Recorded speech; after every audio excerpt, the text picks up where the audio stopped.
Good morning mga kachuks. Kamusta? Ngayon, i-discuss natin yung mga bagay na maaari kong ibahagi sa inyo based sa aming mga natutunan po sa pag-aalaga ng mga manok, especially ng dominant sisay. Paano ba ang tamang pagpili ng chicks? Magandang tanong yan, Kayo po, ano ba ang pinipili nyo sa mga chicks? Kailangan ba maganda? Number one po, na dapat nating palaging i-take into consideration pagka tayo ay pipili ng chicks o ng mga sisiw na aalagaan is unang-una po, ang purpose. Ano po ba ang purpose? Bakit tayo bibili ng sisiw? Bakit tayo kukuha ng mga alagaang manok? So, ang mga purposes po na maaaring kapalooban ng mga ito ay ang number one, kung ito po ba ay para sa breeding, o pagpaparami.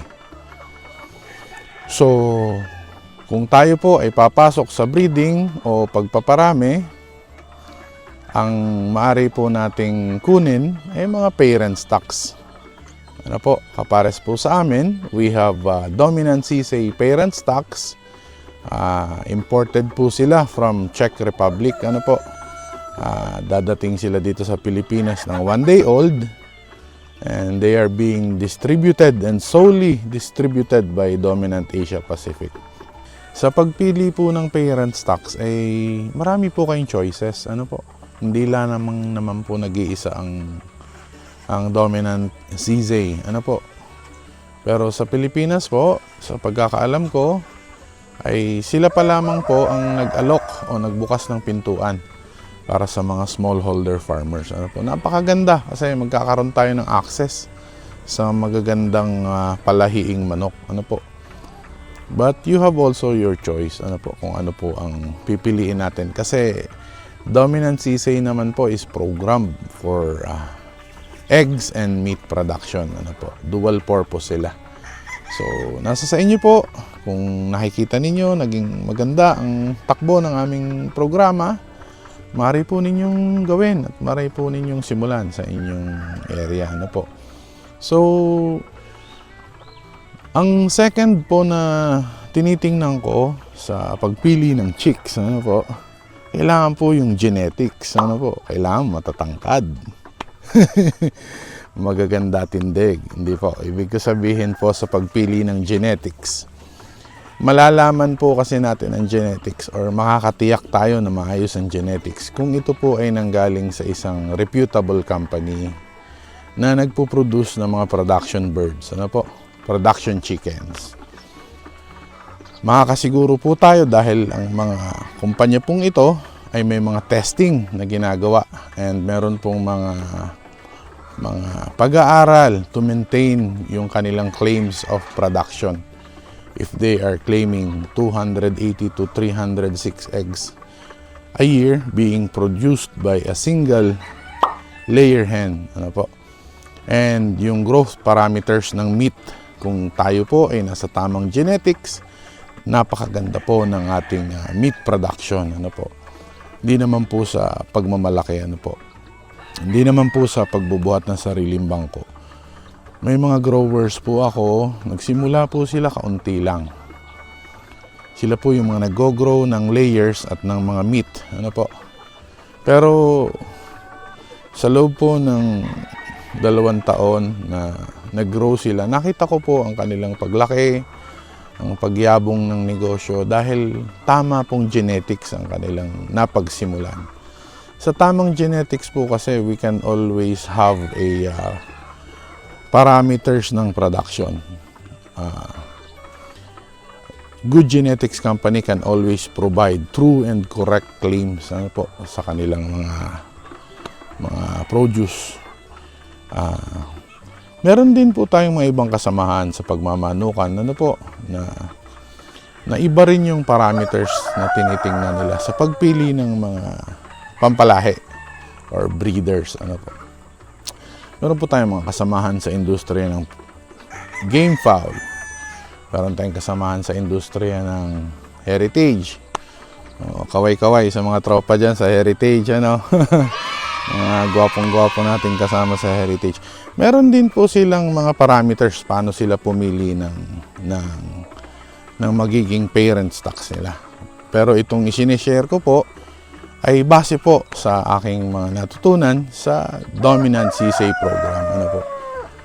So, yun po ang mga lagi natin isasalang-alang. So, nabanggit ko kanina, ano ang purpose? Kailangan tama ang purpose ng pipiliin mong manok. Second, genetics. Ano po? May mga iba nagme-message sa akin, Sir, meron bang mga reject dyan? Gagamitin ko lang pong pampalahi. Naku po, wag po ninyong gagawin yan. Kasi sa unang-unang simula pa lang, mali na agad yung magulang. Reject nga po from the word reject, gagamitin ko pang parami. Meaning, imumultiply mo pa ulit yun. Yung klase ng manok na yun na may problema, imumultiply mo pa.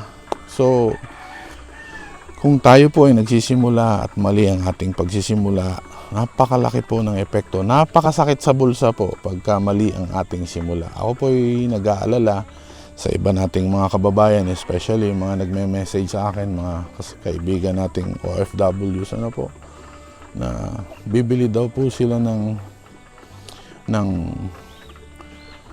manok, pararamihin nila. Pinapaliwanag ko po na hindi po ganun ang programa kasi ito pong mga bibili nyo sa amin ay magkakapatid po ito, mga F1, and they are not programmed para sa breeding. So, naunawaan na po natin kung bakit sa pagsisimula pa lang, ano po, ay kailangan na nating alamin kung ano ang purpose at kung anong klaseng pagmamanukan ang ating papasukin. Para po yung atin pong farming management ay merong goal, merong direction. Ano po, kung ano ba talaga ang ating papasukin programa. So, sana naging maliwanag po sa inyo, ano po, ang genetics and ang purpose. Ano po. So, number 3 na titingnan natin ay ang physical check. Ano po? Once na nakapili na tayo kung anong klaseng manok ang ating aalagaan, nakapili na tayo ng breeder farmer na ating pagkukunan ng sisiw, tingnan po natin yung physical condition or i-check natin yung physical condition ng mga sisiw. Ano po? Ano-ano ang mga maaari nating tingnan, ano po, sa pagpili ng magagandang chicks. Kailangan magaganda yung mata. Ano po? Joke lang mga kachuks. Masyadong seryoso. Gusto ko lang kayong pangitiin. Titingnan natin sa mga sisiw, number 1, sa physical check yung mga mata. Kailangan yung mga mata makikintab, ano po, maayos yung kanyang yung pagkabilog ng mata, maganda, malinis ang mata, ano po. Number 2, yung kanyang navel or yung pusod, ano po. Yung pusod po, kapag maganda ang pagkaka-incubate ng sisiw, in about 12 to 24 hours ng last day ng incubation ay natutuyo na po yan, naghihil na po yan, gumagaling na ng kusa. So, pipiliin po natin yung mga tuyo at malilinis na ang pusod. Ano po? Number 3, yung mga vents or yung puwet. Ano po? Kailangan din po malinis ang puwet. Ano po? At wala pong mga medyo namamasa-masa. Minsan naman po, sa pag-kikip ng mga sisiw sa transport box, nagkakaroon ng mga konting mamasa-masa dahil magkakasama po sila tsaka may mga wet dropping. So, hindi naman po masyadong factor yon. Pero, mostly po, lahat po yan, dapat maganda ang itsura, maganda ang balahibo, fully dried, hindi kapet, ano po, hindi kalbo, ano po. At saka fluffy. Talagang tuyong-tuyo na medyo mabibilog sila. Magaganda ang balahibo. And then, pwede rin ninyong i-check yung kanyang paa, yung scales. Ano po?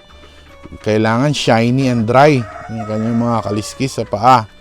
Maayos ang mga daliri, maayos ang tindig, ano po? Hindi sakang, hindi pilay, ano po? So, yan po yung mga titingnan natin when it comes to physical checking ng ating mga sisiw na kukunin. Meron naman pong isa pang dapat tayong tingnan. Ano po? Yung health. Yung actual conditions ng sisiw pagdating po sa inyo. Check nyo po kung meron pagluluha or nakikita ninyo medyo sarado yung mata or namumula yung puwitan. Ano po? Yan yung mga signs na medyo may problema. Pero I'm sure sa mga fellow breeder farmers ko sa Dominant CC, lagi po namin mini-maintain yan. Inisikap po namin na makapagbigay ng maayos na sisiw sa ating mga kasamahang farmers na nagsisimula. So, yun po ang isa sa mga titingnan natin sa health condition nila. Number 2, pwede ninyong i-check sa health condition is yung kung merong mga naninigas na dumi sa kanilang puwitan. Ano po? Ayan po ay kung tawagin ay pasty butt. Ano po? Yan po yung mga naninigas na dumi dahil sa stress. Dahil sa iba pang factors na maaring magdulot sa kanila ng paninigas ng dumi ay ang sobrang init. Ano po? So, yan po mga maaari nating i-check. Isa pang pwede nating tingnan sa health condition ng sisiw, pag dumating po sila ay yung kabuuang kalagayan po nila. Pagdating po nila, i-check po natin if pwede na ba agad natin silang ilabas ilipat sa brooder. Pero tingnan natin ang kondisyon kung meron bang mga matamlay, bagsak ang pakpak, or may mga nanghihina. Pagka ganun po, ibukod natin. Ano po? Pero kasama po yun sa checking. And then, didiscuss naman natin yon, ano po, sa ating kasunod na video, yung tamang transportation and aftercare ng chicks, ano po, sa kasunod nating vlog. And most importantly po, ang gusto ko pong i-share sa inyo sa pagpili ng mga sisiw ay yung source. Ano po? Kailangan pumili tayo ng magandang source. Kung ano man ang gusto nating pasuking pagmamanukan. Maaari kayo pumili. Kung sa Panabong, maraming mahuhusay dyan na game fowl breeders. Sa heritage chicken farming, marami rin tayong mapagpipilian na mahuhusay na mga heritage breeders. Ano po? Sa poultry production po, kagaya po sa amin, kami po ay Dominant CC Certified Breeder Farmer dito po sa Chaong, Quezon. Yan po ang mga ilan sa mga tinitignan namin, ano po, para makapag-provide po kami sa mga kliyente ng maayos at magagandang sisiw. Isa pa po sa napakahalagang bagay na dapat po nating malaman, ano po, sa pagpili ng mga chicks ay kung sila po ba ay autosexable. Ano po? Autosexable. Sa Dominant CC po, ang atin pong mga F1 ay hybridized para maging capable of auto-sexing. Ano po? Ano po yung auto-sexing? Auto-sexing po ay ito po ay yung paraan para makita ang gender ng mga sisiw kahit na sila po ay 1 day old pa lang. Ano po? Ano po ang iba't ibang uri ng pagsisex ng mga day old chicks? Meron pong pamamaraan gaya ng vent sexing, yung pagsilip sa are, ano po, sa puwet, kung sila ba ay babae o lalaki. Sa Dominant CC naman po ay pinipili po namin or chine-check po namin ito sa pamamagitan ng color sexing. So may mga hybrids po tayo, may mga hybrid lines tayo na capable of color sexing. So meron din pong isang pamamaraan, ang feather sexing. So ang feather sexing po ay ang pamamaraan na pagsilip o pag-check ng pakpak ng sisiw at 1 day old kung ito po ba ay babae o lalaki. So ito po yung video para makita po natin kung ano pong klase ang mga sisiw. So, ito pong part ng pakpak, ano po, kung makikita ninyo, yung medyo meron siyang paumbok sa dulo at may mga lines ng second line of feathers. Yan po ay females. Ano po? Kung yan naman po ay pantay-pantay, ano po, at hindi po masyadong namumuo yung dulo, yung medyo pino lang po yung dulo niya, yan po ay males. Ano po? Kami po sa Tabarak Farm, inaamin po namin, nagkakamali rin po kami minsan. Pero a very small portion lang po. Yan po ay kung halimbawa sa 100 females, may mga iilan po na nakakalusot na lalaki. Yan naman po ay aming pinararating sa aming mga mahal na kliyente na kami po ay willing na palitan kaagad yung mga sisiw. Ano po? Pero may mga nakakalungkot pong pangyayari, may mga kababayan tayo na nakakatanggap ng mga sisiw. Bibilihin nila as layers, ano po, pero hindi babae mga dumadating. Ako, I am proud to say sa amin, sa Dominant Sisay, wala pa po yatang nangyayaring ganyan, ano po. Kaya amin pong inaalagaan at pinahalagahan ng respeto ng aming mga kliyente, ng ating mga kababayan sa larangan ng pagmamanukan. Kaya ako po, ibinahagi ko po ito sa inyo para maunawaan po ninyo at malaman kung kayo po ay baguhan at tatanggap po tayo ng mga sisiw. Alamin po natin sa ating pinagkunan kung sila po ba ay paano pinipili or sinesexing. Nang sa ganun po, kayo po mismo, at least pagdating po sa inyo ng sisiw, makahingi kayo ng opinion or makausap nyo po sila at matingnan po natin yung mga sisiw kung talagang ito po ba ay babae o lalaki. Kasi kung halimbawa po tayo po ay papasok sa egg production at nang naibigay ho sa atin ay hindi tamang klase ng sisiw, ay napakahirap at napakalungkot po syempre dahil alam naman po natin ang mga perang inilaan po dito ay talagang pinag-ipunan at pinaghirapan ng ating mga kababayan. Ito po kasi ay isang napakalaking pride para sa amin. Ano po, yung kami po ay mapagkatiwalaan at makapagbigay po ng maayos na mga alaga pang panimula sa ating mga kasamahan. So I hope ito pong aking mga naibahagi sa inyo ay makatulong po para sa first step natin sa pagpili ng magagandang chicks. So muli po, ito po ang inyong Chick Daddy. Nagpapasalamat po sa lahat ng sumusubaybay at nanonood. Sana'y makatulong po sa ating lahat. Maraming salamat po. Bye!